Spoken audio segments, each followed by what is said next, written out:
እንዲሆነሽማ ማየት አልፈልግም አላለም ያብ። እንዲሆነችውማ በአንተ ምክንያት ነው። በአንተ ምክንያት ባፈጮሌው ማለት ሳታፈቅራት ያፈቀርካት መስለ ቀርበሃት ሰበብ ፈልገ በተለየኸው በአንተ ነው እንደዚህ የሆነችው። ስትችሉበት እንደው እናንተ አንዳንድ ወንዶች ማስመሰሉን ሰክናችሁበታል። እንዲሆነሽማ ማየት አልፈልግም አላለም። በጣም አዝነህለታል ያብ ማለት ነው። በዚህ አጋጣሚ ማለት ነው እቺ ደግሞ ሞጥሟጣ ነገር ናት። እቺ ልዩ ናት። ልዩ የምትባለው እንዴት ነው የምትሞጠሞጠው? ሞጥሟጣ ጥግ ድረስ ማለት ነው። ነገ ማንቺ እኮ ለያብ ማለት ነው ነገ ባጣ ቆይ አርጎሽ ቁጭ አድርጎሽ ነው። ባለፈ ጥሎሽ ወደ ሄኑ እንደሄደው ዛሬ ማንችን ነገ ደግሞ ሌላ ሴት ሲያገኝ ጥሎሽ እንደሚሄድ እርግጠኛ ነኝ። ለአንቺም ለሄሉ የሚሆን አይደለም ያ። እውነት ለመናገር ለሁለቱ የሚሆን አይነት ወንድ አይደለም። ዛሬ አንቺ ሄሉ ጋር ሄደሽ ተይልኝ ፍቅረኛዬን፣ የኔ የ2 ዓመት ፍቅረኛዬ ነው፣ አንቺ 2 ወርሽ ነው፣ አይፈልግሽም፣ አይወድሽም፣ ራስሽን አታስረክሺ፣ ክብር ይኑርሽ ለራስሽ፣ ወደ ራስሽ ተመለሺ፣ እኛ ፍቅራችንን እናጣጥምበት። ከልዩ አንደበት ነው ይሄንን የምትሰሙት። የእውነት እኛ ፍቅራችንን እናጣጥምበት፣ ገና እንጋባለን፣ እንወልዳለን፣ የልጅ ልጅ እናያለን አብረን ከያብ ጋር በጣም ነው የምወደው። ስለዛ ተይልኝነን የኔ ያኔ ፍቅር ማለት የአንድን ሰው ደስታ መፈለግ ስለሆነ ለአንቺ ትችልሻለሁ አይደል? የአብን ደስታ ስለምፈልግ ፍቅር ማለት ይሄ ነው። አሁን ደግሞ አንቺ ተይልን ቤተሰቦቹ ጋር እየደወልሽ ቤተሰቦቹንም አታስጨንቂ። እሱ ስልክ አላነሳም ሲልሽ ቤተሰቦቹ ጋር እየደወልሽ ቤተሰቦችን አትረብሺ። ለራስሽ ክብር ይኑሮሽ። አልፈልግሽም እኮ አለሽ። ልጅቷ እንዴት እንደምትሞጣ ሞጥ ቤተሰብ የእውነቴን ነው ምላችሁ። እኔ ዝም ብዬ ያብን አሁን ራሱ ከእሷ ጋር ሳየው ከዚችኛዋ ጋር ራሱ እኮ ደስተኛ አይደለም ልጁ። ምክንያቱም አንድ ቦታ የረጋ አይነት ሰው አይደለም ያብ ማለት ነው። በዛ ላይ ደግሞ አስመሳይ፣ የእውነት ያብ አስመሳይ ነው። እኔ በፊት በጣም ወድጀው ነበረ ሳየው። በቃ ሄሉዬ ብዙ ተጎድታ ነበረ። በመጨረሻም በቃ እውነት ንቧን የሚጠግን ጥሩ ነው፣ ወደፊት አብሯት የሚያስብ ሰው አግነ ቀለበቱም ለምኑም ስለቸኮለ ማለት ነው ጥሩ ሰው አገኘች ብዬ ነበረ ያው። እና እንደዚህ አይነት ሰው አልመሰለኝም ነበር ያብ ማለት ነው።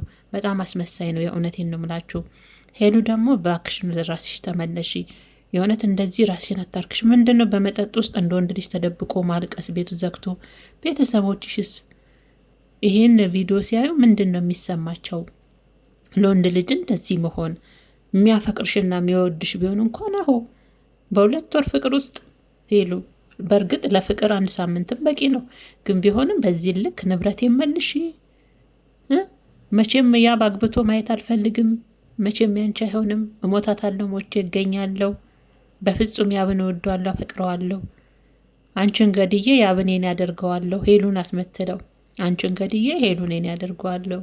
እሷን ከገደልሽማ ያንቺ መኖሪያ እኮ ጣቢያ ነው የሚሆነው። ያብን አታገኙም ሄሉዬ።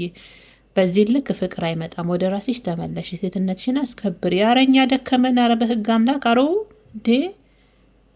ሄሉ ምን እየሆነች ነው? የእውነት በፊት እኔ ጠንካራ አድርጌ የነበረ ማያት ሄሉን ብዙ ተጎድታለች። ግን እንዲህ በአደባባይ በዚህ ልክ ስትሆን አላየሁም። በቃ ድራማም ከሆነ የምትሰሩብን ድራማችሁን በልክ አድርጉልን። እኛም ከእናንተ ጋር አብረን ደከመን እኮ እኛም ከእናንተ ጋር አብረን ደከመን፣ ተጨነቅን። እንዴ የሚወዳችሁ ሰው እኮ አለ። እናንተ ዩቱበሮች፣ ትልልቅ ፌመሶች እናንተን የሚወዷቸው የሚያከብሯችሁ ስትጨነቁ አብረው የሚጨነቁ ቤተሰብ እንዳላችሁ ማወቅ አለባችሁ። ድራማም እውነተኛ ነገርም ስትሰሩ ለሚመለከታችሁ ቤተሰብ እያስተዋላችሁ ስሩ። በዚህ ልክ ቤተሰብን የሚያስጨንቅ ኦዲየንስን የሚያስጨንቅ ስራ ባትሰሩ ብዬ ነው ማስበው። ሄሉ ደግሞ ወደ ራስሽ ተመለሺ። ሉሌ ደግሞ ሲናገር እንደሰማሁት ያው ሉሌም ለራሱ ሄሉን እያበሰለ ነው የሚመስለው። ከዚህ በኋላ እኔ ያለውልሽ፣ ከዚህ በኋላ ማንም አይጎዳሽም ሄሉዬ። እኔ ያቺ ጠንካሯን ሄሉን ነበረ ማቃት።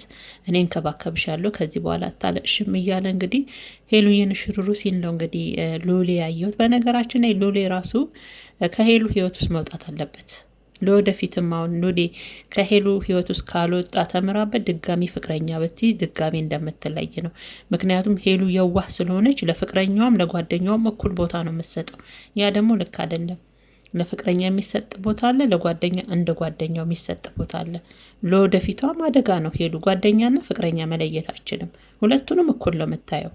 ይሄ ደግሞ አስኬድም እና አሁንም ሉሌ ሄሉን ለራሱ እኔ እንደውም ተጠራጠርኩ። ለራሱ እያበሰላት ነው እንዲችን ልጅ አልኩኝ። ቢሆንም ግን ምንም ሉሌም ለራሱ ቢያበስታትም ታግሎ የሚወደውን ሰው የራሱ ማድረግ ነው እንጂ የሚችለው ያብ ምንም ጥፋት ቢኖርባት በአንድ ቀን ተገልብሶ በአንድ ቀን የሄደን ወንድ ነገነን ህይወት ይሆነኛል ብዙ በዚህ ንክ መጠጥ ይዞ ያዙ ይንቀቁኝ ማለት ልክ አይደለም። ሄሉ ስነ ስርዓት ያዥ፣ የእውነት ነውር ነው። ድራማችሁንም በልክ አድርጉ።